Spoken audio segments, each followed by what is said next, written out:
نحمده ونصلي ونسلم على رسوله الكريم اما بعد فاعوذ بالله من الشيطان الرجيم بسم الله الرحمن الرحيم رب اشرح لي صدري ويسر لي امري واحلل عقدة من لساني يفقهوا قولي اللهم فقهنا في الدين وعلمنا التأويل آمین یا رب العالمین۔ سورہ بنی اسرائیل پارہ نمبر 15 کا آغاز کریں گے۔ یہ سورت مکی ہے، اس کا دوسرا نام سورہ اسراء بھی ہے، اس لیے کہ اس میں نبی کریم صلی اللہ علیہ وآلہ وسلم کے اسراء یعنی رات کو مسجد اقصیٰ جانے کا ذکر ہے۔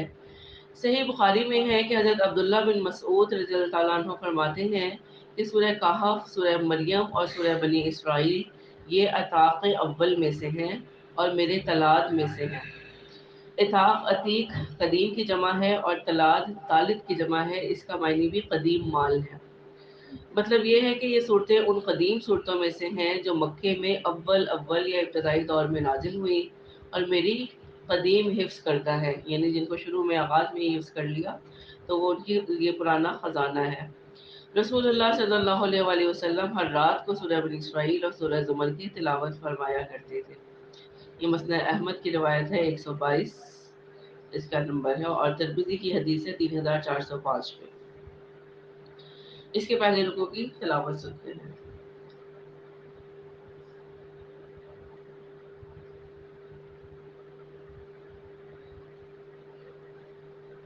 أعوذ بالله من الشيطان الرجيم بسم الله الرحمن الرحيم سبحان الذي أسرى بعبده ليلا من المسجد الحرام إلى المسجد الأقصى الذي باركنا حوله لنريه من آياتنا إنه هو السميع البصير وآتينا موسى الكتاب وجعلناه هدى لبني إسرائيل ألا تتخذوا من دوني وكيلا ذرية من حملنا مع نوح إنه كان عبدا شكورا وقضينا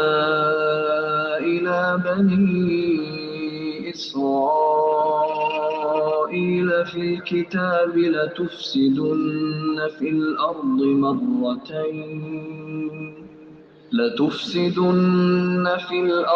مرتين ولتعلن علوا كبيرا فإذا جاء وعد أولاهما بعثنا عليكم عبادا لنا أولي بأس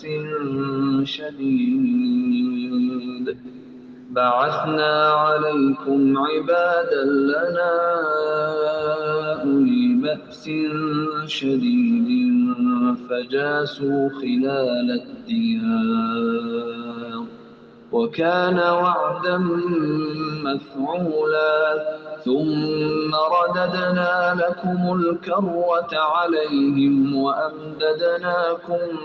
بأموال وبنين وجعلناكم أكثر نفيرا إن أحسنتم أحسنتم لأنفسكم وإن أسأتم فلها فإذا جاء وعد الآخرة ليسوءوا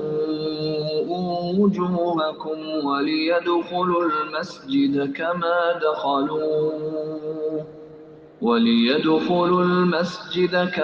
دخلوه أول مرة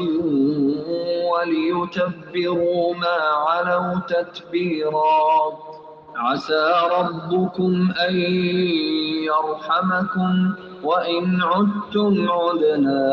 وجعلنا جهنم للكافرين حصيرا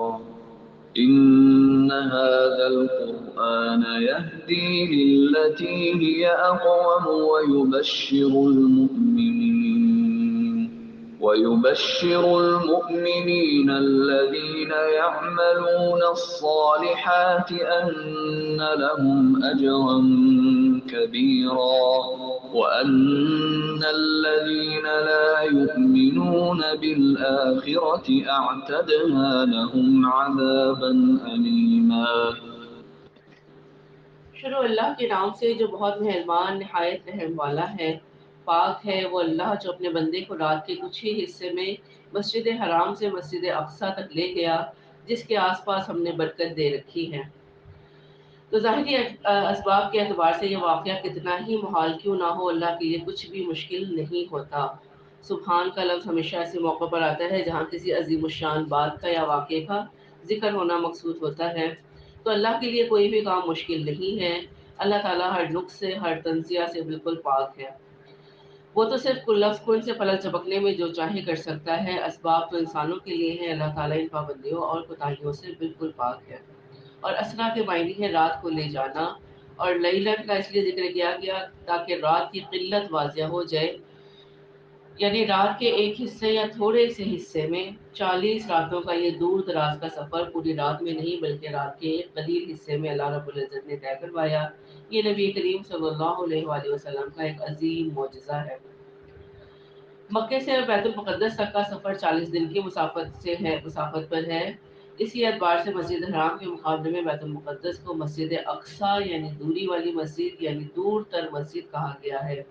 تو اللہ تعالیٰ نے اس کے ارد گرد برکت رکھی ہے، یعنی یہ علاقہ قدرتی نہروں اور پھلوں کی کثرت اور انبیاء کا مسکن اور مدفن ہونے کے لحاظ سے ممتاز ہے، اسی لیے اللہ تعالیٰ نے اس کو بابرکت قرار دیا ہے۔ یہ وہ معجزہ ہے جو نبی کریم صلی اللہ علیہ وآلہ وسلم کو عطا کیا گیا تھا کہ رات کے قلیل حصے میں آپ کو پہلے بیت المقدس کی سیر کرائی گئی، پھر وہاں سے آپ کو آسمانوں کی طرف لے جایا گیا۔ اللہ تعالیٰ فرماتے ہیں انہ هو السمیع البصیر، بے شک اس لیے کہ ہم اسے اپنی اچھا یہاں سے ہے میں پاک ہے وہ اللہ جو اپنے بندے کو رات کے کچھ ہی حصے میں مسجد حرام سے مسجد اقصی تک لے گیا جس کے آس پاس ہم نے برکت دے رکھی ہے، لنریہ من آیاتنا تاکہ ہم اسے اپنی قدرت کے بعد نمونے دکھائیں، انہ هو السمیع البصیر، یقینا اللہ خوب سننے والا اور دیکھنے والا ہے۔ تو لنریہ من آیاتنا میں سفر کا مقصد بیان کیا گیا، اس سیر کا مقصد بیان کیا گیا تاکہ ہم اپنے اس بندے کو عجائبات اور آیات کبریٰ دکھائیں۔ آیات کبریٰ سے مراد بڑی نشانیاں ہیں، جن میں سے ایک آیت معجزہ سفر بھی ہے کہ اتنا لمبا سفر رات کے قلیل حصے میں ہو گیا۔ نبی کریم صلی اللہ علیہ وآلہ وسلم کو جو معراج میں یعنی آسمانوں پر لے جایا گیا، وہاں پر مختلف آسمانوں پر مختلف انبیاء سے ملاقاتیں ہوئیں، اور سدرۃ المنتہا پر جو عرش سے نیچے 7ویں آسمان پر ہے، اللہ تعالیٰ نے وحی کے ذریعے سے نماز اور دیگر چیزیں عطا کی، جس کی تفصیلات احادیث میں بیان ہیں، اور انشاءاللہ تعالیٰ جب سورہ نجم آئے گی تو اس کی تفسیر ہم اس وقت وہاں پہ کریں گے۔ اور یہ معراج حالت بیداری میں ہوئی، خواب یا روحانی سیر یا مشاہدہ نہیں ہے بلکہ حالت بیداری کا مشاہدہ ہے، اور نبی کریم صلی اللہ علیہ وآلہ وسلم اپنی بدن اور روح کے ساتھ ہی آسمان پر لے جائے گئے۔ اس معراج کے 2 حصے ہیں، پہلا حصہ اسرا کہلاتا ہے جو مسجد حرام سے مسجد اقصی تک کا سفر ہے۔ یہاں پہنچنے کے بعد نبی کریم صلی اللہ علیہ وآلہ وسلم نے تمام انبیاء کی امامت فرمائی۔ بیت المقدس سے پھر آپ کو آسمان پر لے جایا گیا، یہ اس سفر کا دوسرا حصہ ہے جسے معراج کہا جاتا ہے، اور اس کا تذکرہ سورہ نجم میں آئے گا، وہاں پہ اس کی تفصیل ہم کریں گے انشاءاللہ تعالی۔ معراج سیڑھی کو کہتے ہیں، اور یہ نبی کریم صلی اللہ علیہ وآلہ وسلم کی زبان سے نکلے ہوئے الفاظ ہیں، اُرِجَ بِی اِلی السماء، مجھے آسمان پر لے جایا گیا یا چڑھایا گیا۔ تو کیونکہ اس سفر کا یہ دوسرا حصہ پہلے سے زیادہ اہم اور عظیم الشان ہے، اس لیے یہ معراج کے نام سے ہی زیادہ مشہور ہو گیا۔ اس کی تاریخ میں اختلاف ہے، تاہم اس میں اتفاق ہے کہ ہجرت سے قبل کا واقعہ ہے۔ بعض کہتے ہیں کہ 1 سال ہجرت سے 1 سال پہلے کا واقعہ ہے یا کئی سال پہلے کا، لیکن مہینے کے معاملے میں اور تاریخ کے اعتبار سے اس میں اختلاف ہے۔ اللہ تعالیٰ ہی کے پاس کل علم ہے، وہ بہتر جانتا ہے کہ یہ کب کا واقعہ ہے۔ ہم سے کیا مطلوب ہے کہ جو بھی نبی کریم صلی اللہ علیہ وآلہ وسلم نے اس سیر کے آنے کے بعد لوگوں کو تعلیم دی، جو بھی حالات بتائے، ہمارا یہ عمل ہونا چاہیے کہ ہم اس کے اوپر کامل یقین رکھیں کہ یہ حقیقی معجزہ تھا جو نبی کریم صلی اللہ علیہ وآلہ وسلم کو کرایا گیا، حالت بیداری میں کرایا گیا، اور ان کی بدن مبارک کے ساتھ انہیں آسمان پر لے جایا گیا، ان کے جسم اور روح دونوں ساتھ گئے ہیں۔ کوئی خواب یا بشارت یہ نہیں تھی، بلکہ زندہ معجزہ تھا جو آپ صلی اللہ علیہ وسلم کو عطا ہوا، اور یہ نبی کریم صلی اللہ علیہ وسلم کی معراج ہے، اور ان کے توسط سے اس امت کی معراج ہے۔ وآتينا موسى الكتاب وجعلناه هدى لبني إسرائيل ألا تتخذوا من دوني وكيلا۔ ہم نے موسیٰ کو کتاب دی اور اسے بنی اسرائیل کے لیے ہدایت بنا دیا تاکہ تم میرے سوا کسی کو اپنا کارساز نہ بنانا۔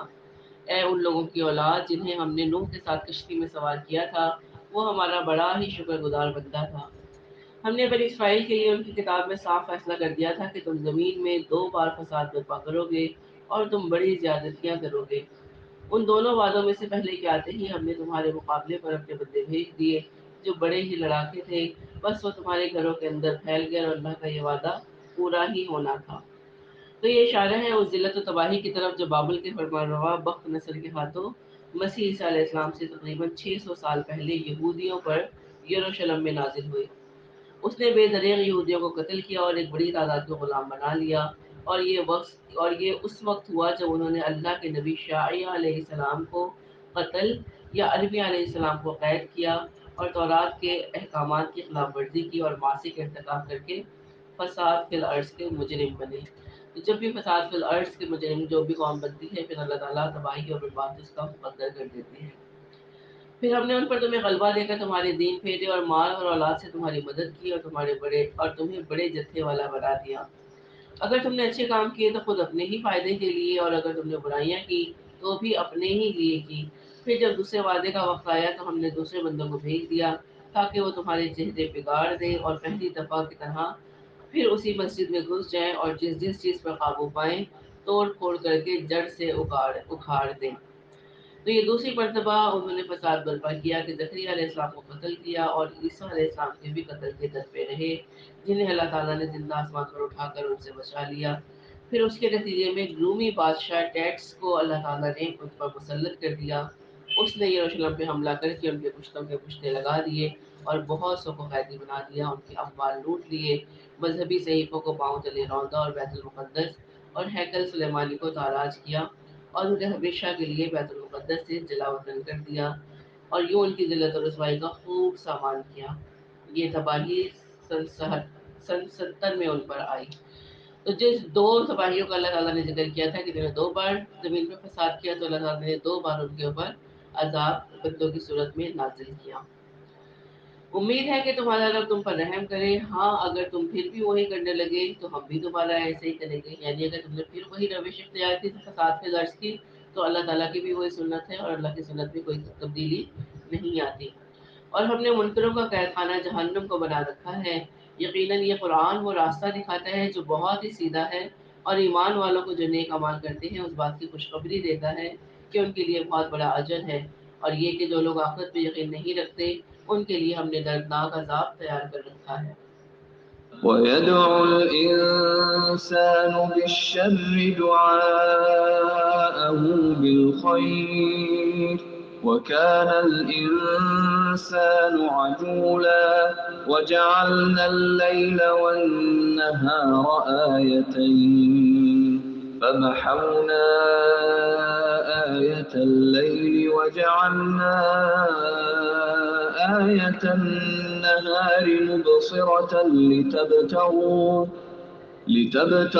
فضلا من ربكم ولتعلموا عدد السنين والحساب وكل شيء فصلناه تفصيلا وكل إنسان ألزمناه طائره في عنقه ونخرج له يوم القيامة كتابا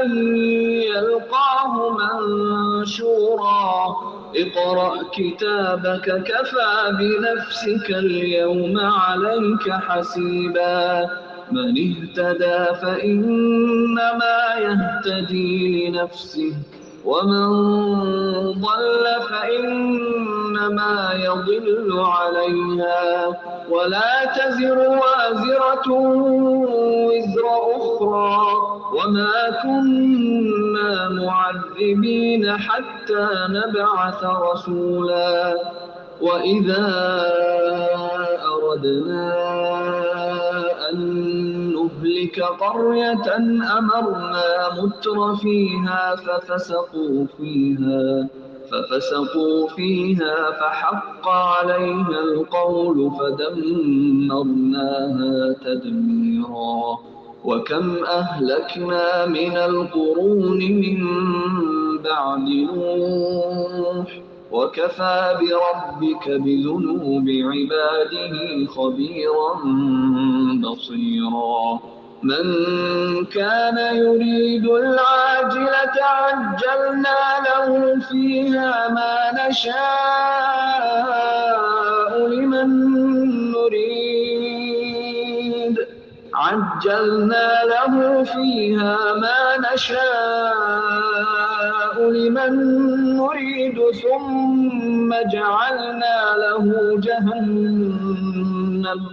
ثم جعلنا له جهنم يصلاها مذموما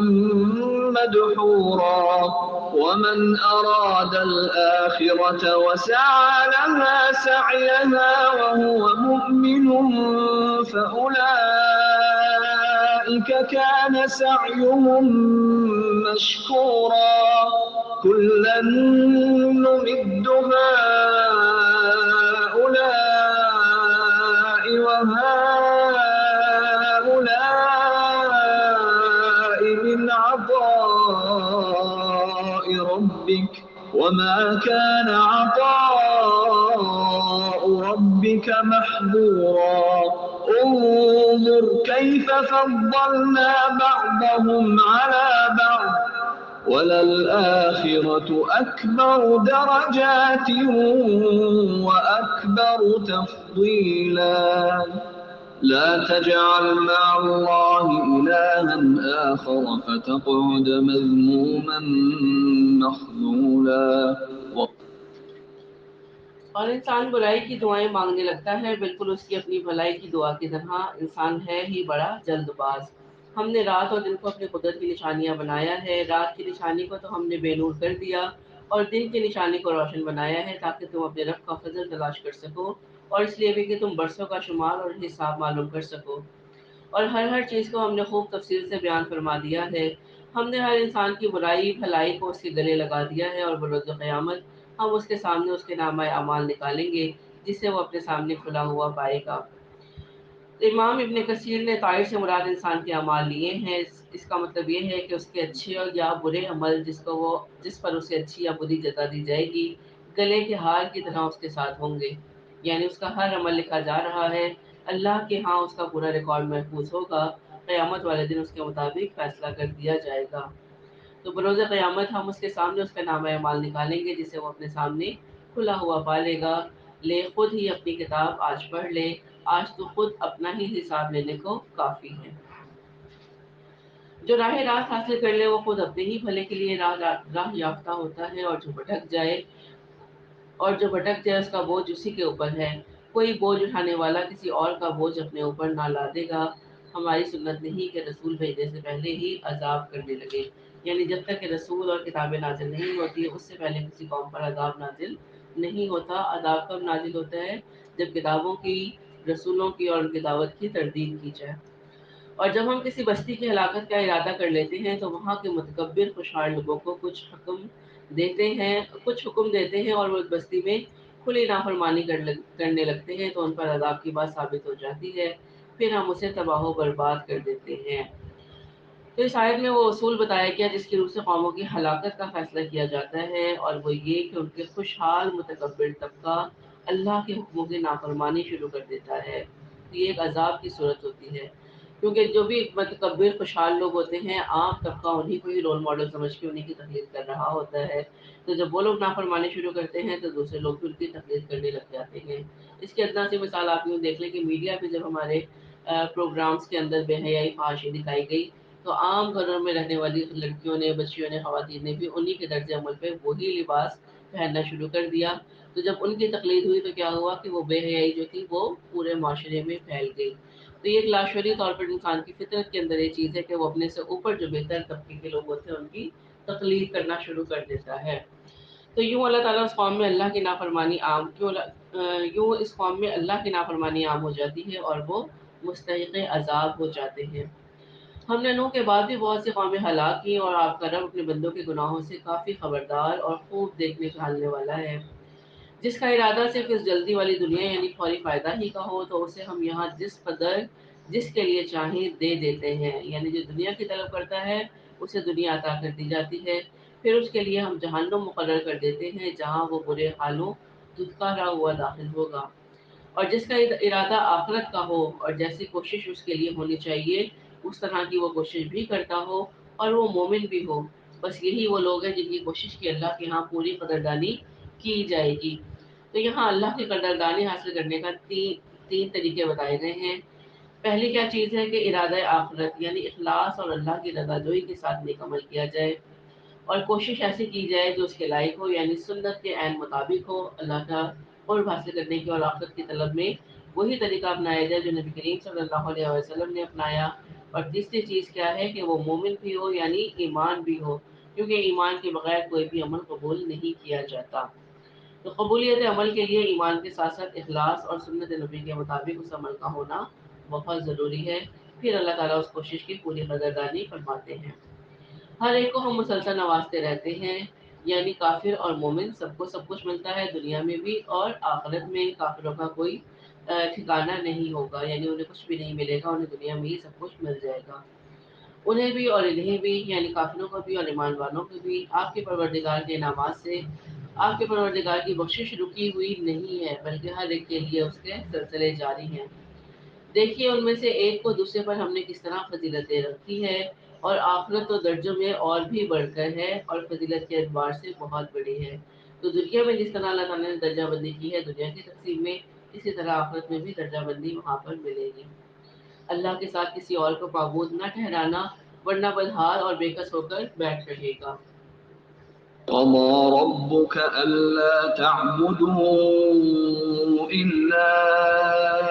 إياه وبالوالدين إحسانا إما يبلغن عندك الكبر أحدهما أو كلاهما فلا تقل لهما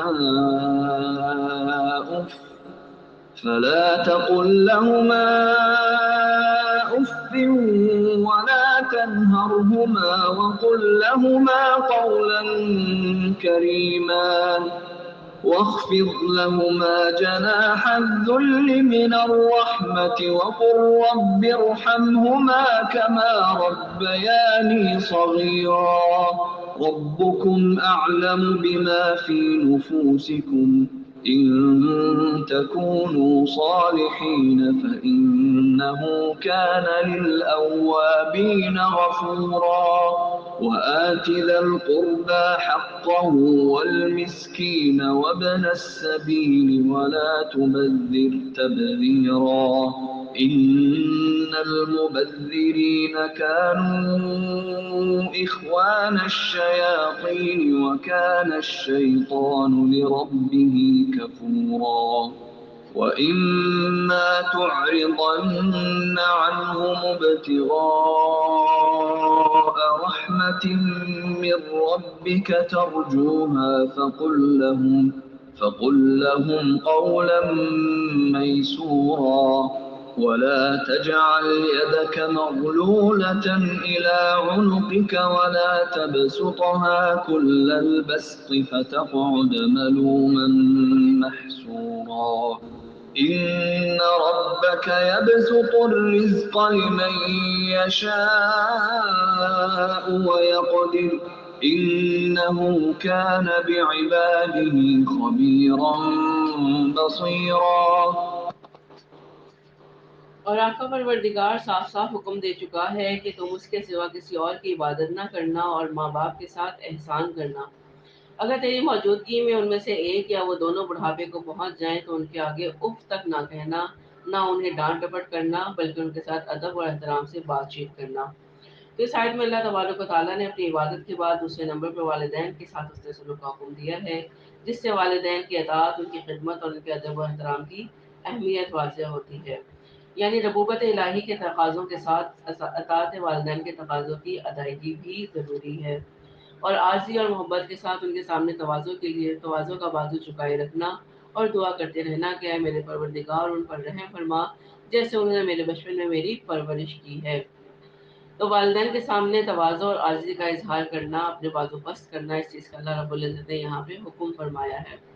جو کچھ تمہارے دلوں میں ہے اسے تمہارا رب بخوبی جانتا ہے، اگر تم نیک ہو تو وہ رجوع کرنے والوں کو تو بخشنے والا ہے، اور رشتہ داروں کا اور مسکینوں کا اور مسافروں کا حق ادا کرتے رہو، اور اسراف اور بیجا یعنی فضول خرچی سے بچو۔ بیجا خرچ کرنے والے شیطانوں کے بھائی ہیں، اور شیطان اپنے پروردگار کا بڑا ہی ناشکرا ہے۔ تو تبذیرہ کا جو مصدر ہے وہ بذر ہے، اور بذر کے معنی ہے بیج۔ جس طرح زمین میں بیج ڈالتے ہوئے کسی خاص موقع اور جگہ کو نہیں دیکھا جاتا، بلکہ جب اسے زمین پہ پھینکتے ہیں تو جدھر پڑے سو پڑے۔ تو فضول خرچی تبذیر بھی یہی ہے کہ انسان اپنا مال بیج کی طرح جگہ جگہ اڑاتا پھرے اور خرچ کرنے میں حد شرعی سے تجاوز کرے۔ اور مفسرین کہتے ہیں کہ تبذیر کے معنی ہے ناجائز امور میں خرچ کرنا، چاہے تھوڑا ہی کیوں نہ ہو، اور یہ عمل اتنا برا ہے کہ اس کے مرتکب کو شیطان سے مماثلت تامہ ہے، اور شیطان کی مماثلت سے بچنا ہے، چاہے وہ اس کی ایک خصلت ہی کیوں نہ ہو۔ تو اللہ تعالیٰ نے منع فرما دیا کہ شیطان بیجا خرچ کرنے والے شیطانوں کے بھائی ہیں، اور شیطان چونکہ اپنے پروردگار کا بڑا ہی ناشکرا ہے۔ اور اگر تجھے ان سے منہ پھیر لینا پڑے اپنے رب کی اس رحمت کی جستجو میں جس کی تو امید رکھتا ہے، تو بھی تجھے چاہیے کہ عمدگی اور نرمی سے انہیں سمجھا دے۔ یعنی آیت نمبر 26 میں جو ہم پڑھتے آ رہے ہیں کہ رشتہ داروں، مسکینوں، مسافروں کا حق ہے کہ ان کے اوپر مال خرچ کرتے رہو۔ یہ مال کا حق ہے، یہ ان رشتہ داروں کا حق نہیں ہے، بلکہ ان کا احسان ہے کہ وہ ہم سے مال کو لے لیتے ہیں۔ لیکن اگر کسی وجہ سے انسان کے ہاتھ میں تنگی ہے، اگر ان سے منہ پھیرنا پڑے، منع کرنا پڑے، تو بھی عمدگی کے ساتھ کرنا ہے، ان کے ساتھ سختی والا لہجہ نہیں اپنانا۔ اور اپنا ہاتھ اپنی گردن سے بندھا ہوا نہ رکھ اور نہ ہی اسے بالکل کھول دے، یعنی میانہ روی کے ساتھ خرچ کرے، نہ حد سے زیادہ فضول خرچی ہو اور نہ ہی حد سے زیادہ بخیلی ہو، اور اگر یہ چیز نہیں ہوگی تو پھر ملامت کیا ہوا درماندہ بیٹھ جائے۔ یقیناً تیرا رب جس کے لیے چاہے روزی کشادہ کر دیتا ہے اور جس کے لیے چاہے تنگ کر دیتا ہے، یقیناً وہ اپنے بندوں سے باخبر اور ان کو خوب دیکھنے والا ہے۔ ولا تقتلوا أولادكم خشية إملاق نحن نرزقهم وإياكم إن قتلهم كان خطأ كبيرا ولا تقربوا الزنا إنه كان فاحشة وساء سبيلا ولا تقتلوا النفس التي حرم الله إلا بالحق ومن قتل مظلوما فقد جعلنا لوليه سلطانا فلا يسرف في القتل إنه كان منصورا ولا تقربوا مال اليتيم إلا بالتي هي أحسن حتى يبلغ أشده وأوفوا بالعهد إن العهد كان مسؤولا وأوفوا الكيل إذا كلتم وزنوا بالقسطاس المستقيم ذلك خير وأحسن تأويلا ولا تقف ما ليس لك به علم إن السمع والبصر والفؤاد كل أولئك كان عنه مسؤولا ولا تمش في الأرض مرحا إنك لن تخرق الأرض ولن تبلغ الجبال طولا كل ذلك كان سيئه عند ربك مكروها ذلك مما أوحى إليك ربك من الحكمة ولا تجعل مع الله إلها آخر فتلقى في جهنم ملوما مدحورا أفأصفاكم ربكم بالبنين واتخذ من الملائكة إناثا إنكم لتقولون قولا عظيما. اور مفلسی کے خوف سے اپنی اولادوں کو نہ مار ڈالو، ان کو اور تم کو ہم بھی روزی دیتے ہیں، یقیناً ان کا قتل کرنا کبیرہ گناہ ہے۔ تو یہ حکم سورہ انعام میں بھی گزر چکا ہے۔ حدیث میں آتا ہے کہ نبی کریم صلی اللہ علیہ وآلہ وسلم نے شرک کے بعد جس گناہ کو سب سے بڑا قرار دیا وہ یہی ہے کہ تو اپنی اولاد کو اس ڈر سے قتل کر دے کہ وہ تیرے ساتھ کھائے گی۔ تو آج کل قتل اولاد کی دوسری شکل کا گناہ نہایت منظم طریقے سے خاندانی منصوبہ بندی کے عظیم عنوان سے پوری دنیا میں یہ ہو رہا ہے۔ تو اللہ کے نزدیک یہ بہت بڑا گناہ ہے اور اللہ تعالیٰ نے اس سے روکا ہے۔ خبردار زنا کے قریب بھی نہ پھٹکنا، کیونکہ وہ بڑی بے حیائی اور بہت ہی بری راہ ہے، اور کسی جان کو جس کا مارنا اللہ نے حرام کر دیا ہے ہرگز ناحق قتل نہ کرنا۔ اور جو شخص مظلوم ہونے کی صورت میں مار ڈالا جائے، ہم نے اس کے وارث کو طاقت دے رکھی ہے، بس اسے چاہیے کہ مار ڈالنے میں زیادتی نہ کرے، بے شک وہ مدد کیا گیا ہے۔ تو یہ کون سی سہولت دی ہوئی ہے اللہ تعالیٰ نے؟ قصاص کی، کہ وہ قصاص لے سکتے ہیں۔ مقتول کے وارثوں کو یہ حق یا غلبہ طاقت دی گئی ہے کہ وہ قاتل کو قصاص میں قتل کریں یا اس سے دید لے کر معاف کر دیں۔ اور اگر قصاص لینا ہی ہے، یعنی قتل کے بدلے قتل ہی کرنا ہے، تو ایک کے بدلے ایک کو ہی مارا جائے گا۔ ایسا نہیں ہے کہ کوئی آپ کے ایک کو مارے تو آپ بدلے میں کسی کے دو بندوں کو مار دیں۔ اسی لیے اللہ تعالیٰ نے فرمایا کہ اسے چاہیے کہ مار ڈالنے میں زیادتی نہ کرے، بے شک وہ مدد کیا گیا ہے۔ اور یتیم کے مال کے قریب بھی نہ جاؤ مگر ایسے طریقے پر جو یتیم کے حق میں بہت بہتر ہو، یہاں تک کہ وہ اپنی بلوغت کو پہنچ جائے، اور وعدے پورے کرو، کیونکہ قول و قرار کی باز پرس ہونے والی ہے۔ اور جب ناپنے لگو تو بھرپور پیمانے سے ناپو اور سیدھی ترازو سے تولا کرو، یہی بہتر ہے اور انجام کے لحاظ سے بھی بہت اچھا ہے۔ جس بات کی تجھے خبر نہ ہو اس کے پیچھے مت پڑا کر، کیونکہ کان، آنکھ اور دل ان میں سے ہر ایک سے پوچھ گچھ کی جانے والی ہے۔ یعنی جس چیز کے بھی پیچھے تم پڑو گے اس کے متعلق کان سے سوال ہوگا کہ کیا اس نے سنا تھا، آنکھ سے سوال ہوگا کہ کیا اس نے دیکھا تھا، اور دل سے سوال ہوگا کہ کیا اس نے جانا تھا، کیونکہ یہی تینوں اعضاء علم کا ذریعہ ہیں، اور ان کو اللہ تعالیٰ قیامت کے دن قوت گویائی عطا فرمائیں گے اور ان سے پوچھا جائے گا۔ بولا تمشی فی الارض مرحا، اور زمین میں اکڑ کر نہ چل، کہ نہ تو زمین کو پھاڑ سکتا ہے اور نہ لمبائی میں پہاڑوں کو پہنچ سکتا ہے۔ تو دوسرا گناہ جو اللہ تعالیٰ یہاں پہ بیان فرما رہے ہیں، جو اللہ کو سخت ناپسند ہے، وہ اترا کر اور اکڑ کر چلنا ہے، اور قارون کو اسی بنا پر اس کے گھر اور خزانوں سمیت زمین میں دھسا دیا گیا۔ حدیث میں آتا ہے، آپ صلی اللہ علیہ وسلم نے فرمایا، صحیح بخاری کی حدیث ہے 5789 پہ، کیا کہتے ہیں اردو میں سے 5789 پہ نبی کریم صلی اللہ علیہ وسلم نے فرمایا کہ ایک شخص نہایت قیمتی جوڑا پہن کر اکڑ کر چل رہا تھا کہ اس کو زمین میں دھسا دیا گیا، اور وہ قیامت تک دھستا چلا جائے گا۔ یعنی وہ اب بھی زمین میں دھس رہا ہے لیکن ہم اس کا شعور نہیں رکھتے ہیں۔ یہ وہ عذاب ہے جو اکڑ کر چلنے کی بنا پر اس کو دیا گیا۔ ان سب کاموں کی برائی تیرے رب کے نزدیک سخت ناپسند ہے، اور یہ بھی اسی وحی میں سے ہے جو تیرے جانب تیرے رب نے حکمت سے اتاری ہے، کہ تو اللہ کے ساتھ کسی اور کا معبود نہ بنانا، کہ ملامت خوردہ اور راندہ درگاہ ہو کر دوزخ میں ڈال دیا جائے گا۔ کیا بیٹوں کے لیے تو اللہ نے تمہیں چن لیا ہے اور خود اپنے لیے فرشتوں کو لڑکیاں بنا لیا؟ یعنی وہی سوال جو پیچھے سے چلا جا رہا ہے کہ اپنے لیے بیٹوں کو پسند کرتے ہیں اور اللہ کے لیے بیٹیاں منسوب کرتے ہیں۔ بے شک تم بہت بڑا بول رہے ہو۔ لقد صرفنا في هذا القرآن ليذكروا وما يزيدهم إلا نفورا قل لو كان معه آلهة كما يقولون إذا لابتغوا إلى ذي العرش سبيلا سبحانه وتعالى عما يقولون علوا كبيرا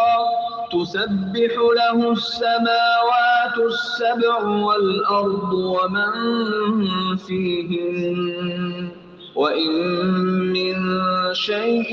إلا يسبح بحمده ولكن لا تفقهون تسبيحهم إنه كان حليما غفورا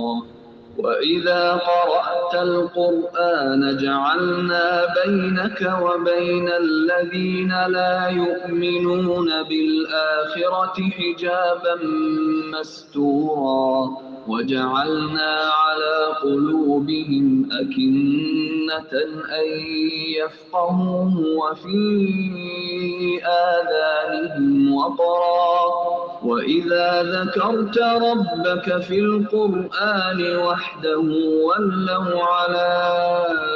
أدبارهم نفورا نحن أعلم بما يستمعون به إذ يستمعون إليك وإذ هم نجوى إذ يقول الظالمون إن تتبعون إلا رجلا مسحورا انظر كيف ضربوا لك الأمثال فضلوا فلا يستطيعون سبيلا وقالوا أئذا كنا عظاما ورفاتا أئنا لمبعوثون خلقا جديدا قل كونوا حجارة أو حديدا أو خلقا مما يكبر في صدوركم فسيقولون من يعيدنا قل الذي فطركم أول مرة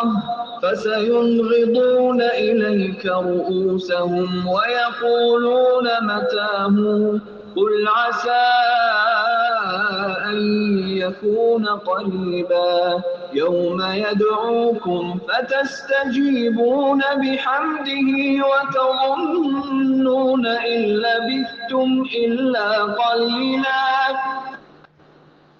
ہم نے تو اس قرآن میں ہر طرح سے بیان فرما دیا کہ لوگ سمجھ جائیں، لیکن اس سے انہیں تو نفرت ہی بڑھتی ہے۔ کہہ دیجئے کہ اگر اللہ کے ساتھ اور بھی معبود ہوتے جیسا کہ یہ لوگ کہتے ہیں تو ضرور وہ اب تک مالک عرش کی جانب راہ ڈھونڈ نکالتے۔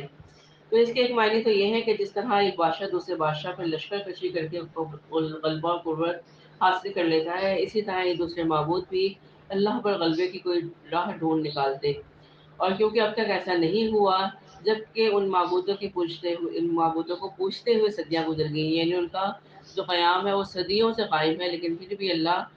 کے آگے ان کا کوئی بس نہیں چلتا، کوئی با اختیار ہستی ہے ہی نہیں کہ وہ نفع یا نقصان پہنچا سکے۔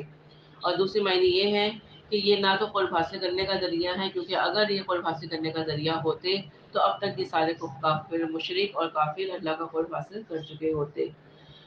تو اب اللہ تعالیٰ کیا فرماتے ہیں کہ ان کے ساتھ اگر اللہ کے ساتھ اور بھی کوئی معبود ہوتے جیسا کہ یہ لوگ کہتے ہیں تو ضرور وہ اب تک مالک عرش کی جانب راہ ڈھونڈ نکالتے، یا تو وہ اس پر غلبہ حاصل کر لیتے یا تو وہ اللہ کا قرب حاصل کر لیتے، لیکن دونوں ہی چیزیں اب تک نہیں ہوئی۔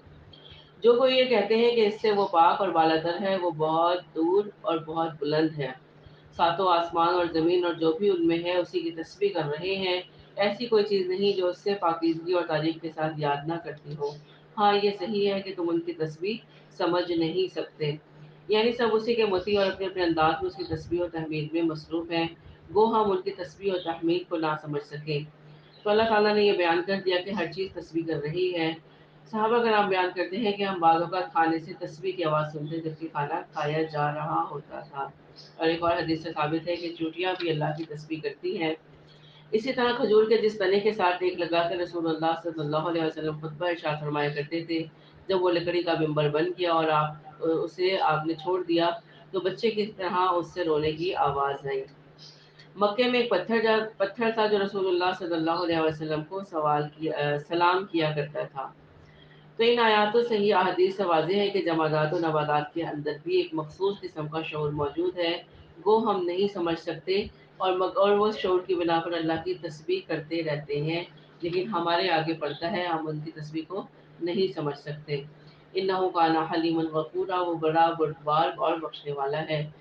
تو جب قرآن پڑھتا ہے تو ہم تیروں ان لوگوں کے درمیان جو آخرت میں یقین نہیں رکھتے ایک پوشیدہ حجاب ڈال دیتے ہیں، یعنی اپنے مطلب یہ ہے کہ حجاب ایسا ہے جو ان کی آنکھوں سے اوجھل ہے، بس وہ اسے دیکھتے نہیں، اس ان کے ذریعے سے ان کے اور ہدایت کے درمیان حجاب آ جاتا ہے، اور ہم ان کے دلوں پر ہم نے پردے ڈال دیے ہیں کہ وہ اسے سمجھیں، اور ان کے کانوں میں بوجھ ہے۔ اور جب تو صرف ایک اللہ ہی کا ذکر اس قرآن میں کرتا ہے تو وہ روح گردانی کرتے پیٹ پھیر کر بھاگ کھڑے ہو جاتے ہیں نفرت سے۔ جس غرض سے وہ لوگ اسے سنتے ہیں کہ ان کی نیتوں سے ہم خوب آگاہ ہیں، جب یہ آپ کی طرف کان لگائے ہوئے ہوتے ہیں تب بھی، اور جب یہ مشورہ کرتے ہیں تب بھی، جبکہ ظالم کہتے ہیں کہ تم اس شخص کی تابعداری میں لگے ہوئے ہو جس پہ جادو کر دیا گیا ہے۔ دیکھیے تو صحیح کہ آپ کے لیے کیا کیا مثالیں بیان کرتے ہیں، بس وہ بہک رہے ہیں، اب تو راہ پانا ان کے بس میں رہا ہی نہیں۔ انہوں نے کہا کہ جب ہم ہڈیاں اور مٹی ہو کر ریزہ ریزہ ہو جائیں گے تو کیا ہم اثر نو پیدا کر کے پھر دوبارہ اٹھا کر کھڑے کر دیے جائیں گے؟ جواب دیجئے کہ تم پتھر بن جاؤ یا لوہا یا کوئی اور ایسی مخلوق جو تمہارے دلوں میں بہت ہی سخت ہو، یعنی جو زیادہ پائیدار ہو، مضبوط ہو، قوت والی ہو۔ پھر وہ یہ پوچھے کہ کون ہے جو دوبارہ ہمیں زندگی لوٹائے، تو آپ جواب دے دیں کہ وہی اللہ جس نے تمہیں پہلی بار پیدا کیا۔ اس پر وہ اپنا سر ہلا کر آپ سے دریافت کریں گے، یعنی استہزاء کے انداز میں اپنی گردن ہلائیں گے اور آپ سے پوچھیں گے اچھا یہ کب ہوگا؟ تو آپ جواب دے دیں کہ کیا عجب کہ وہ گھڑی آن ہی قریب ہی آن لگی ہو، یعنی وہ وقت قریب ہی ہو اور تمہیں اس کا اندازہ ہی نہیں۔ جس دن وہ تمہیں بلائے گا اس کی تعریف کرتے ہوئے تعمیل ارشاد کرو گے اور گمان کرو گے کہ دنیا میں تمہارا رہنا بہت تھوڑا ہی تھا۔ یعنی جب اللہ تعالیٰ کی پکار آئے گی، سور میں پھونک دیا جائے گا تو تم اس کی تعریف کرتے ہوئے اور تعمیل ارشاد، اس کی فرمانبرداری اور اس کے حکم کی تعمیل کرتے ہوئے اس کی طرف دوڑنا شروع کر دو گے۔ تو بعض مفسرین کہتے ہیں کہ پہلا نفخہ ہوگا تو سب مردے قبروں میں زندہ ہو جائیں گے، اور جب دوسرے نفخے پر میدان حشر میں حساب کتاب کے لیے اکٹھے ہوں گے، اور ان دونوں نفخوں کے درمیان 40 سال کا فاصلہ ہوگا، اور اس فاصلے میں انہیں کوئی عذاب نہیں دیا جائے گا اور وہ سو جائیں گے۔ دوسرے نفخے پر اٹھیں گے تو کہیں گے افسوس ہمارے خوابگاہوں سے ہمیں کس نے اٹھایا، جو سورہ یاسین میں بھی ہم انشاءاللہ تعالیٰ اس کو پڑھیں گے۔ تو جب پکار ہوگی میدان حشر کی طرف جمع کرنے کے لیے تو پھر انسان چاروں ناچار، چاہے اس کی مرضی ہو چاہے نہ ہو، وہ اس پکار پر لبیک کہتا ہوا اللہ کی طرف دوڑتا ہوا جائے گا،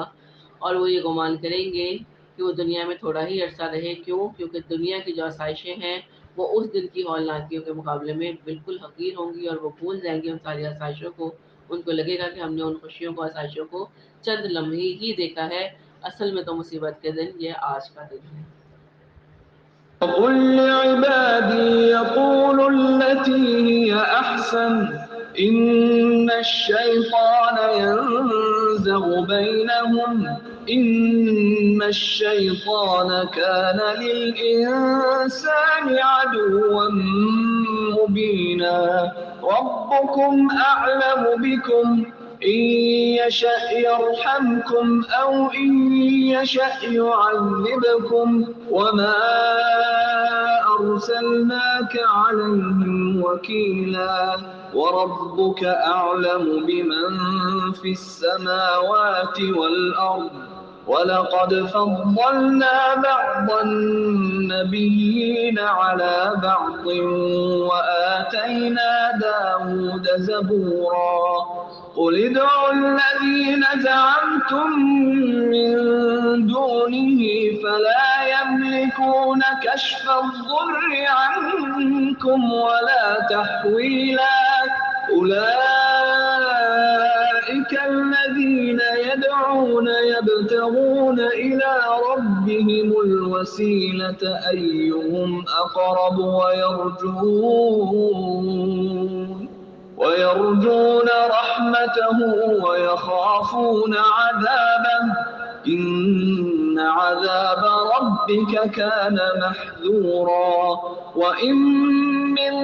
قرية إلا نحن مهلكوها قبل يوم القيامة أو معذبوها عذابا شديدا كان ذلك في الكتاب مسطورا وما منعنا أن نرسل بالآيات إلا أن كذب بها الأولون وآتينا ثمود الناقة مبصرة فظلموا بها وما نرسل بالآيات إلا تخويفا وإذ قلنا لك إن ربك أحاط بالناس وما جعلنا الرؤيا التي أريناك إلا فتنة للناس والشجرة الملعونة في القرآن ونخوفهم فما يزيدهم إلا طغيانا كبيرا۔ اور میرے بندوں سے کہہ دیجئے کہ وہ بہت ہی اچھی بات منہ سے نکالا کریں کہ اپنی زبان کی ذرا سی بے اعتدالی سے تمہارے درمیان آپس میں فساد ڈلوا سکتا ہے شیطان، کیونکہ وہ تمہارا کھلا دشمن ہے۔ کیونکہ شیطان آپس میں فساد ڈلواتا ہے، بے شک شیطان انسان کا کھلا دشمن ہے۔ اور نبی کریم صلی اللہ علیہ وسلم نے فرمایا کہ تم میں سے کوئی شخص اپنے مسلمان بھائی کی طرف ہتھیار کے ساتھ اشارہ نہ کرے، اس لیے کہ وہ نہیں جانتا کہ شاید شیطان اس کے ہاتھ سے وہ ہتھیار چلوا دے اور وہ اس مسلمان بھائی کو جا لگے جس سے اس کی موت واقع ہو جائے، بس وہ جہنم کے گڑھے میں جا گرے۔ یعنی ایک دوسرے سے آپس میں کلام کرو تو اچھے انداز میں کرو، کسی کی دل آزاری نہ ہو، آپس میں دشمنی پیدا نہ ہو۔ تمہارا رب تم سے بنسبت تمہارے بہت زیادہ جاننے والا ہے، وہ اگر چاہے تو تم پر رحم کرے یا اگر وہ چاہے تو تمہیں عذاب دے، ہم نے آپ کو ان کا ذمہ دار ٹھہرا کر نہیں بھیجا۔ آسمان اور زمین میں جو بھی ہے آپ کا رب سب کو بخوبی جانتا ہے۔ ہم نے بعض پیغمبروں کو بعض پر فضیلت دی ہے اور داؤد کو زبور ہم نے عطا فرمائی ہے۔ کہہ دیجئے کہ اللہ کے سوا جنہیں تم معبود سمجھ رہے ہو انہیں پکارو، لیکن نہ تو وہ تم سے کسی تکلیف کو دور کر سکتے ہیں اور نہ ہی بدل سکتے ہیں۔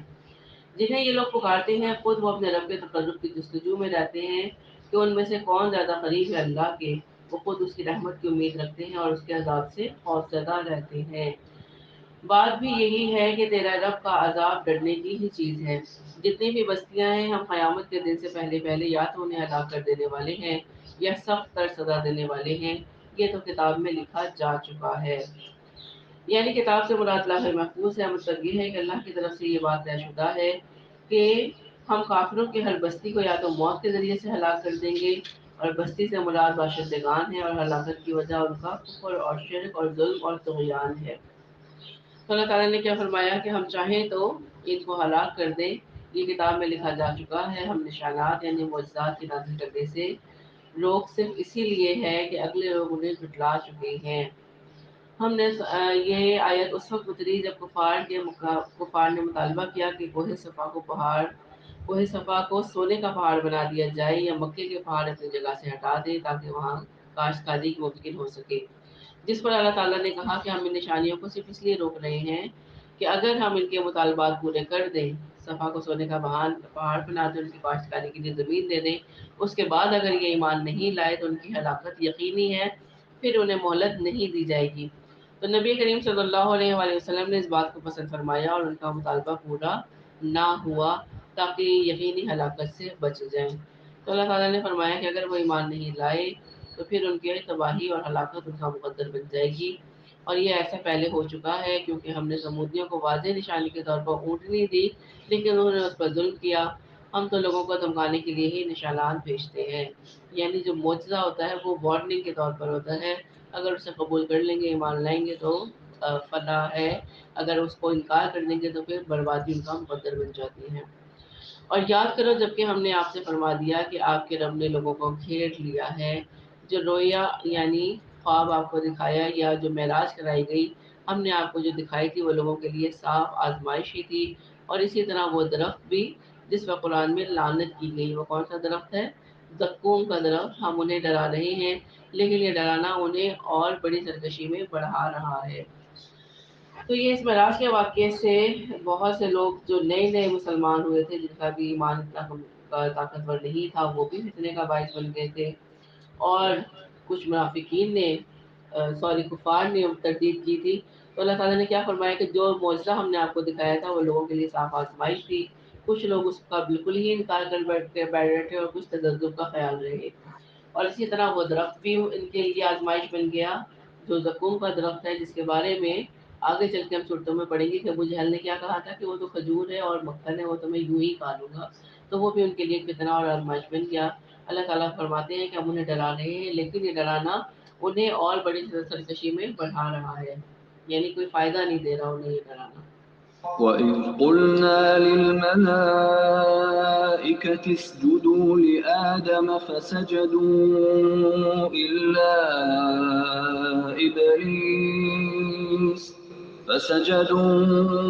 إلا إبليس قال أأسجد لمن خلقت طينا قال أرأيتك هذا الذي كرمت علي لئن أخرتني إلى يوم القيامة لأحتنكن ذريته إلا قليلا قال اذهب فمن تبعك منهم فإن جهنم جزاؤكم جزاء موفورا واستفزز من استطعت منهم بصوتك وأجلب عليهم بخيلك ورجلك وشاركهم في الأموال والأولاد وعدهم وما يعدهم الشيطان إلا غرورا إن عبادي ليس لك عليهم سلطان وكفى بربك وكيلا ربكم الذي يزجي لكم الفلك في البحر لتبتغوا من فضله إنه كان بكم رحيما وإذا مسكم الضر في البحر ضل من تدعون إلا إياه فلما نجاكم إلى البر أعرضتم وكان الإنسان كفورا أفأمنتم أن يخسف بكم جانب البر أو يرسل عليكم حاصبا ثم لا تجدوا لكم وكيلا أم أمنتم أن يعيدكم فيه تارة أخرى فيرسل عليكم قاصفا من الريح فيغرقكم بما كفرتم ثم لا تجدوا لكم علينا به تبيعا ولقد كرمنا بني آدم وحملناهم في البر والبحر ورزقناهم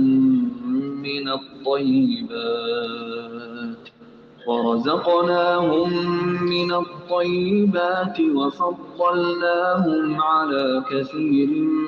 ممن خلقنا تفضيلا اور جب ہم نے فرشتوں کو حکم دیا کہ آدم کو سجدہ کرو تو ابلیس کے سوا سب نے سجدہ کیا اس نے کہا کیا میں اسے سجدہ کروں جسے تو نے مٹی سے پیدا کیا ہے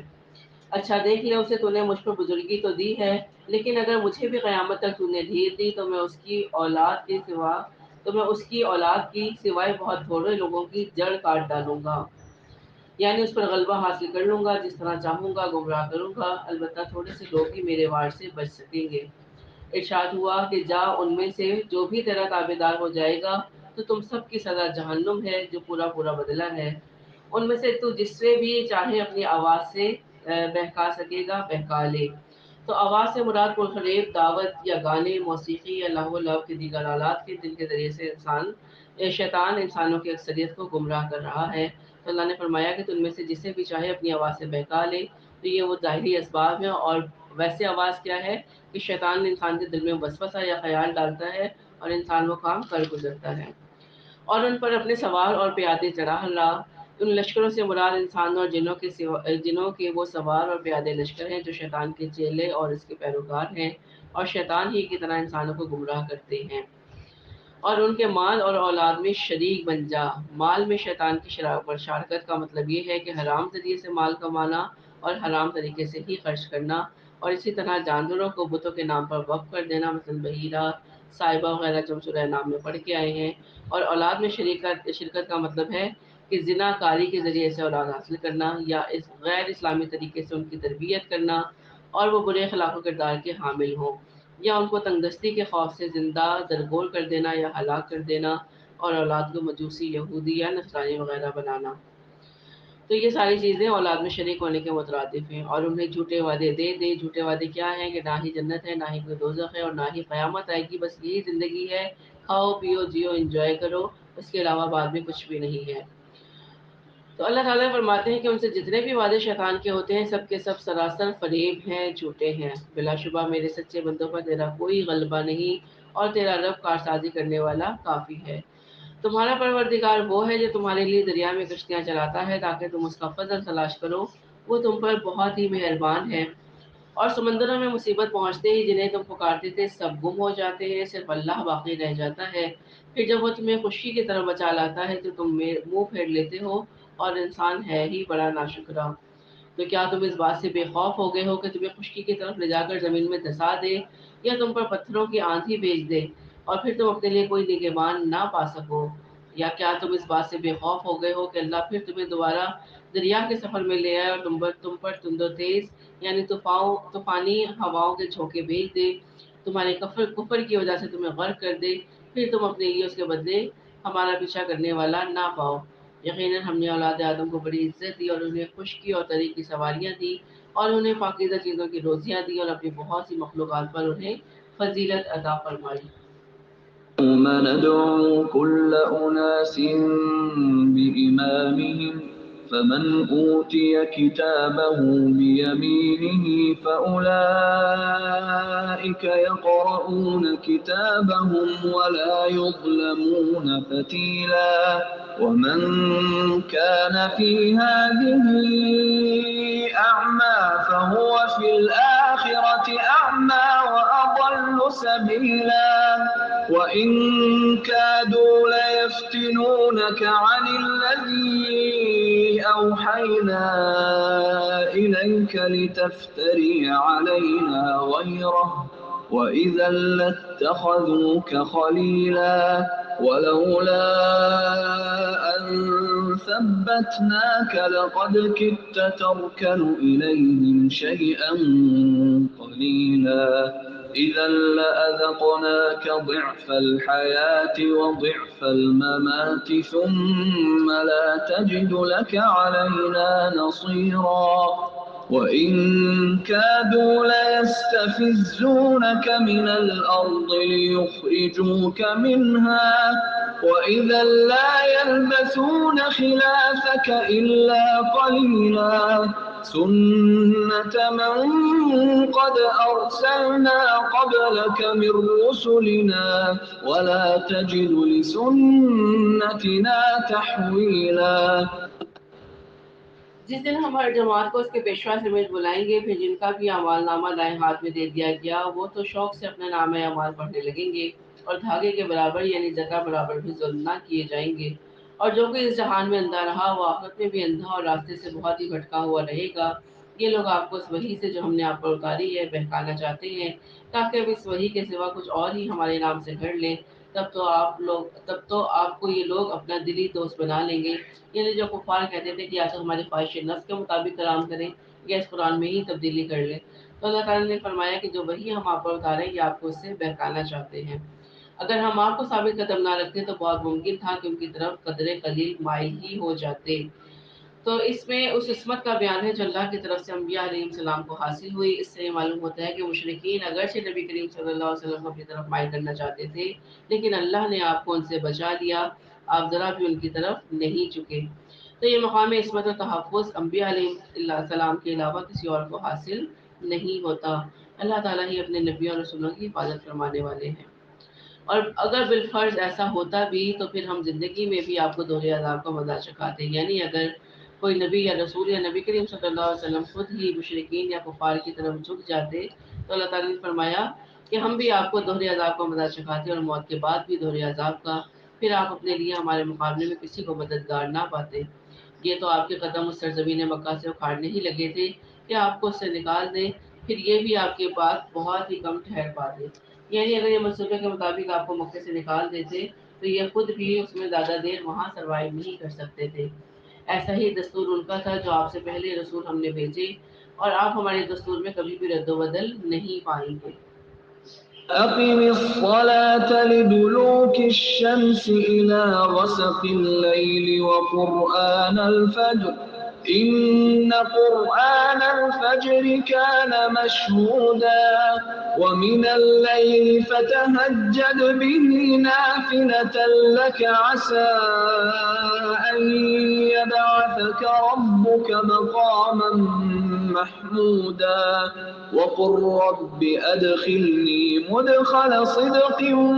وأخرجني مخرج صدق واجعل لي من لدنك سلطانا نصيرا وقل جاء الحق وزهق الباطل إن الباطل كان زهوقا وننزل من القرآن ما هو شفاء ورحمة للمؤمنين ولا يزيد الظالمين إلا خسارا وإذا أنعمنا على الإنسان أعرض ونأى بجانبه وإذا مسه الشر كان يئوسا قل كل يعمل على شاكلته فربكم أعلم بمن هو أهدى سبيلا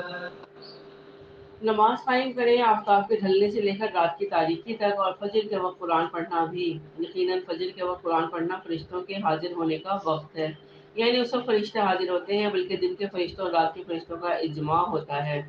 جیسے کہ حدیث میں ہے کہ رات والے فرشتے جب اللہ کے پاس جاتے ہیں تو اللہ ان سے پوچھتا ہے حالانکہ وہ خوب جانتا ہے کہ تم نے میرے بندوں کو کس حال میں چھوڑا فرشتے کہتے ہیں کہ جب ہم ان کے پاس گئے تو اس وقت بھی وہ نماز پڑھ رہے تھے اور جب ہم ان کے پاس سے واپس آئے ہیں تو بھی انہیں نماز پڑھتا ہوا ہی چھوڑ کر آئے ہیں یعنی فجر اور عصر کا جو وقت ہے یہ دو وقت فرشتوں کی حاضری کا وقت ہوتا ہے یعنی ان کی جو دن والے فرشتے ہیں وہ واپس جا رہے ہوتے ہیں اور رات والے فرشتے آ رہے ہوتے ہیں ان کی ڈیوٹیز چینج ہونے کا یہ وقت ہوتا ہے اور رات کے کچھ حصے میں تہجد کی نماز میں قرآن کی تلاوت کریں یہ آپ کے لیے نفل ہے یعنی فرض سے تھوڑا بڑھ کر ہے عنقریب آپ کا رب آپ کو مقام محمود پر کھڑا کرے گا اور دعا کیا کریں کہ اے میرے پروردگار تو مجھے جہاں بھی لے جائے سچائی کے ساتھ اچھی طرح لے جا اور جہاں سے تو نکالے سچائی کے ساتھ اچھی طرح نکال میرے لیے اپنے پاس سے غلبہ اور امداد مقرر فرما بعض مفسرین کہتے ہیں کہ ہجرت کے موقع پر نازل ہوئی جبکہ آپ کو مدینے میں داخل ہونے اور مکے سے نکلنے کا مسئلہ درپیش تھا اور بعض کہتے ہیں کہ اس معنی یہ ہے کہ مجھے سچائی کے ساتھ موت دینا اور سچائی کے ساتھ قیامت والے دن اٹھانا اور بعض مفسرین کہتے ہیں کہ اس کا مطلب یہ ہے کہ مجھے قبر میں سچائی داخل کرنا اور قیامت کے دن جب قبر سے اٹھائے تو سچائی کے ساتھ قبر سے نکالنا امام شوکانی فرماتے ہیں چونکہ یہ دعا ہے اس لیے اس کے مفہوم میں یہ ساری ہی باتیں آ جاتی ہیں اور آپ اعلان کر دیں کہ حق آ گیا اور باطل نیست و نابود ہو گیا یقیناً باطل تھا بھی نیست و نابود ہونے والا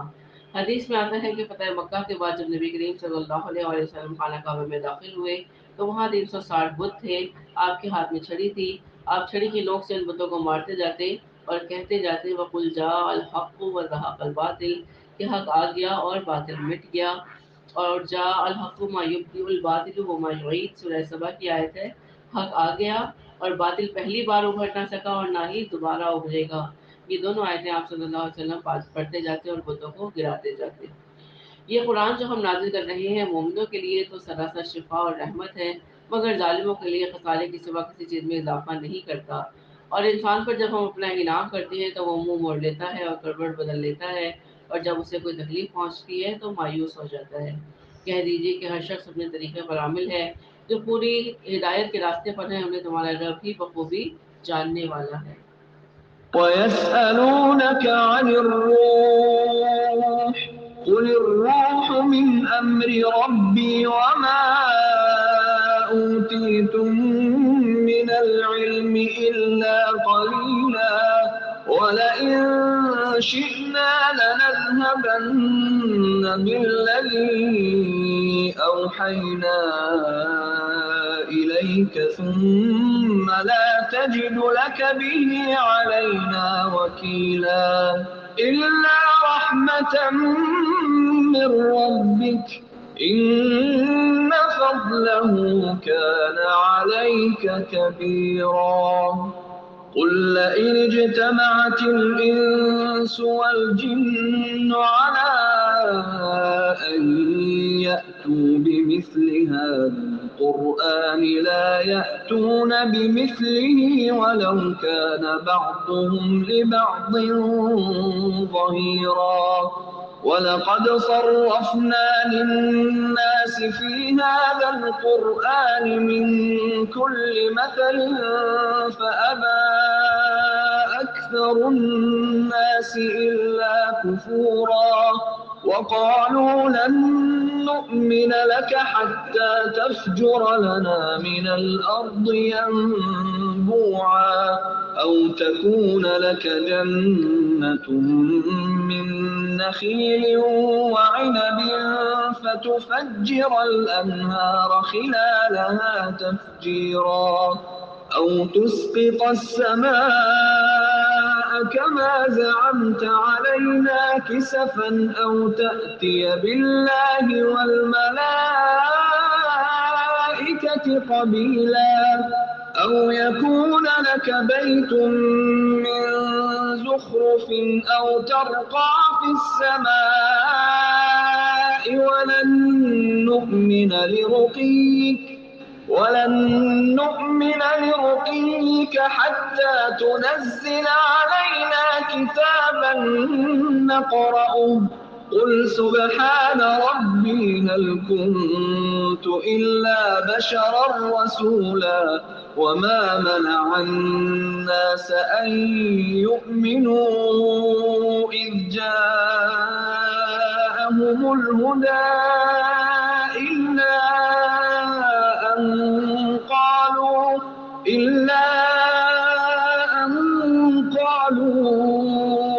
أبعث الله بشرا رسولا قل لو كان في الأرض ملائكة يمشون مطمئنين لنزلنا عليهم من السماء ملكا رسولا قل كفى بالله شهيدا بيني وبينكم إنه كان بعباده خبيرا بصيرا ومن يهد الله فهو المهتد ومن يضلل فلن تجد لهم أولياء من دونه ونحشرهم يوم القيامة على وجوههم عميا وبكما وصما مأواهم جهنم كلما خبت زدناهم سعيرا. یہ لوگ آپ صلی اللہ علیہ وآلہ وسلم سے روح کی بابت سوال کرتے ہیں. آپ جواب دیجئے کہ روح میرے رب کے حکم سے ہے اور تمہیں بہت ہی کم علم دیا گیا ہے. یعنی یہ وہ لطیف شے ہے جو کسی کو نظر نہیں آتی لیکن ہر جاندار کی قوت و توانائی اسی روح کے اندر مضمم ہے اور اس کی حقیقت و ماہیت کیا ہے اس کو کوئی بھی نہیں جانتا. اور اگر ہم چاہیں تو جو وحی آپ کی طرف ہم نے اتاری ہے سب لے جائیں پھر آپ کو اس کے لیے ہمارے مقابلے میں کوئی حمایتی میسر نہیں آئے گا. یعنی وحی کے ذریعے سے جو علم آپ کو دیا گیا ہے ہم چاہیں تو وہ علم آپ سے سلب کر لیں سوائے آپ کے رب کی رحمت کے. یقیناً آپ پر اس کا بہت بڑا فضل ہے. کہہ دیجئے کہ اگر تمام انسان اور تمام جن مل کر اس قرآن کے مثل لانا چاہیں تو ان سب سے اس کے مثل لانا ناممکن ہے. گویا وہ آپس میں ایک دوسرے کے مددگار بھی بن جائیں. تو یہی وہ چیلنج ہے کہ اگر یہ محمد صلی اللہ علیہ وسلم نے خود گھڑ دیا ہے تو تم بھی مل کر اس جیسا ایک کلام بنا کے لے آؤ.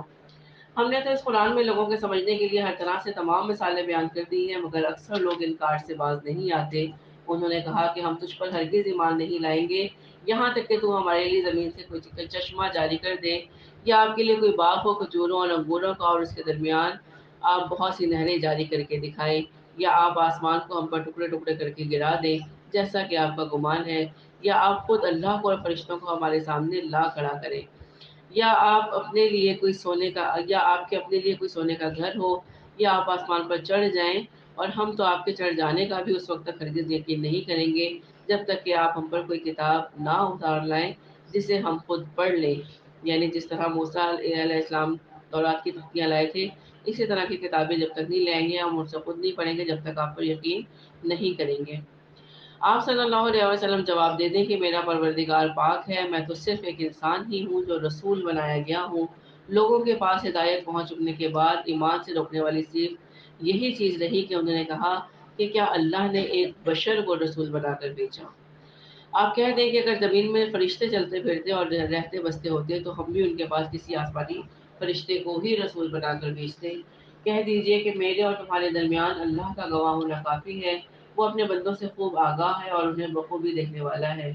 اللہ جس کی رہنمائی کرے تو وہ ہدایت یافتہ ہے، اور جسے وہ راہ سے بھٹکا دے تو ناممکن ہے کہ تو ان کا رفیق اور اس کے سوا کسی اور کو پائے۔ ایسے لوگوں کو ہم بروز قیامت اندھے منہ حشر کریں گے، در حالانکہ وہ اندھے گنگے اور بہرے ہوں گے، ان کا ٹھکانہ جہنم ہوگا، جب کبھی وہ بجھنے لگے گی ہم ان پر اسے اور بھڑکا دیں گے۔ تو اللہ تعالیٰ ہمیں دنیا کی زندگی میں ہی اپنی فرما برداری عطا فرما دے اور ہم اس کلام کے ذریعے سے اسے راضی کرنے والے بن جائیں۔ آمین وآخر دعوانا الحمد للہ رب العالمین۔